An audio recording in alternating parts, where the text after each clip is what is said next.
Hi all, ആർ.എൻ.ജി വേൾഡിൻ്റെ പുതിയൊരു cooking വീഡിയോയിലേക്ക് എല്ലാവർക്കും സ്വാഗതം.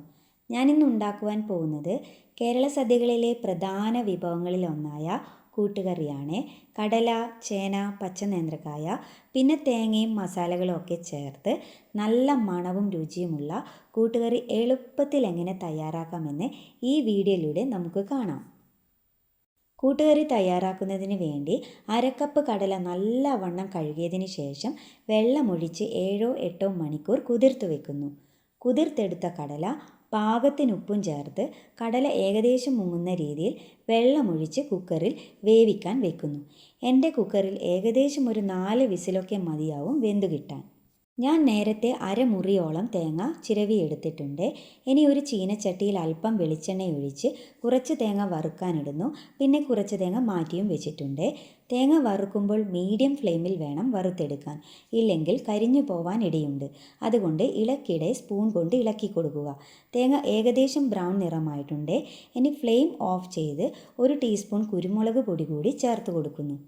2 നേന്ത്രക്കായ എടുത്തിട്ടുണ്ട്. അവ ചെറിയ കഷ്ണങ്ങളാക്കി മൺചട്ടിയിൽ ഇടുക. അതിനുശേഷം 1/2 ടീസ്പൂൺ മഞ്ഞൾപ്പൊടി, 1/2 ടീസ്പൂൺ മുളക് പൊടി, പാകത്തിന് ഉപ്പ് എന്നിവ ചേർക്കുന്നു. കൂടാതെ കറിവേപ്പിലയും കൂടി ചേർത്തിട്ടുണ്ട്. പിന്നെ അല്പം വെള്ളമൊഴിച്ച് നന്നായി അടച്ചു വെച്ച് വേവിക്കുക. ഇത് വെന്ത് കിട്ടാൻ ഏകദേശം 15-20 മിനിറ്റോളം വേണ്ടി വരുവേ.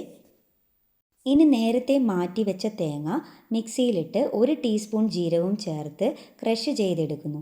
നേരത്തെ വറുത്തെടുത്ത തേങ്ങയും മിക്സിയിൽ ഒതുക്കിയെടുത്ത തേങ്ങയുമാണ് ഇത്. നമ്മുടെ പച്ചക്കായ ഏകദേശം വെന്ത് വന്നിട്ടുണ്ട്.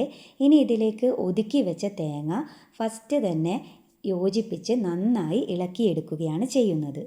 ഇനി നമ്മൾ നേരത്തെ വേവിച്ച് വെച്ച കടല അതിലേക്ക് ചേർത്ത് കൊടുക്കുന്നു. എന്നിട്ട് അതുകൂടി നന്നായി ഇളക്കി യോജിപ്പിക്കുന്നു. ഏകദേശം 1 മിനിറ്റ് 2 മിനിറ്റോളം നമ്മളിത് വേവിക്കാൻ വെക്കുന്നുണ്ട്. ഇനി നെക്സ്റ്റ് എന്താണെന്ന് വെച്ചാൽ നമ്മൾ നേരത്തെ വറുത്ത് വെച്ച തേങ്ങ കൂടി ഇതിലേക്ക് ചേർത്ത് കൊടുത്ത് വീണ്ടും നന്നായി മിക്സ് ചെയ്ത് കൊടുക്കുകയാണ് ചെയ്യുന്നത്. പിന്നീട് വെളിച്ചെണ്ണയിൽ കടുകും കറിവേപ്പിലയും ചുവന്ന മുളകും ഇട്ട് താളിച്ച് അതിലേക്ക് ചേർത്ത് ഇളക്കുന്നു. അങ്ങനെ നമ്മുടെ സ്വാദിഷ്ടമായ കൂട്ടുകറി ഇവിടെ റെഡിയായി വന്നിട്ടുണ്ട്. ഞാൻ പുതുതായി വാങ്ങിയ മൺചട്ടിയിലാണ് കൂട്ടുകറി വെച്ചിരിക്കുന്നത്. അതുകൊണ്ട് പെട്ടെന്ന് വെള്ളം മാറിപ്പോകുന്നതിനാൽ മറ്റൊരു പാത്രത്തിലേക്ക് പെട്ടെന്ന് തന്നെ മാറ്റി വെച്ചിട്ടുണ്ട്. അങ്ങനെ നമ്മളുടെ ടേസ്റ്റിയായ കൂട്ടുകറി തയ്യാറായി വന്നിട്ടുണ്ട്. നിങ്ങളും ഇത് ട്രൈ ചെയ്ത് നോക്കുമല്ലോ. വീഡിയോ ഇഷ്ടമായെങ്കിൽ നിങ്ങളുടെ അഭിപ്രായം കമൻറ്റ് ചെയ്യണേ. കൂടാതെ സബ്സ്ക്രൈബ് ചെയ്ത് സപ്പോർട്ടും ചെയ്യണേ. ഇനി മറ്റൊരു വീഡിയോയുമായി വരുന്നത് വരെ സീ യു അഗെയിൻ.